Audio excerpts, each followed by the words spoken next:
Türkmenistan'ın başkenti Aşgabat'ta Petrol ve Gaz Forumu düzenlendi. Forumda Türkiye'yi temsil eden BOTAŞ Genel Müdürü Abdülvahit Fidan, Türkmen gazının uzun vadeli projelerle Türkiye'ye ulaştırılmasının stratejik önem taşıdığını vurguladı. Türkiye bölgesel enerji arz güvenliğinde kilit aktör dedi. Türkmenistan Petrol ve Gaz Forumu Aşgabat'ta yapıldı. Forumda küresel enerjinin geleceği konuşuldu.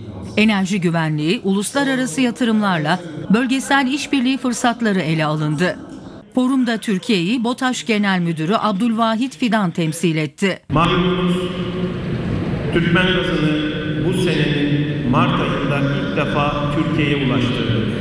Bu tarihi gelişmeye şahitlik etmenin büyük heyecanını hep birlikte yaşadık. Fidan, Türkiye'nin bölgesel enerji arz güvenliğinde kilit bir aktör haline geldiğini belirtti. Türkmen gazının uzun vadeli projelerle Türkiye'ye ulaştırılmasının bölgenin tamamı için stratejik önem taşıdığını vurguladı. Türkiye'nin altyapısı ve ticari kabiliyetleriyle bölgenin doğal gaz arz imkanları açısından başat aktör olduğunu söylemek yerinde olacaktır. Devlet büyüklerimizin bize koyduğu hedef, Türkmen gazının çok daha uzun vadeli ve daha büyük hacimlerle Türkiye'ye ulaştırılmasıdır.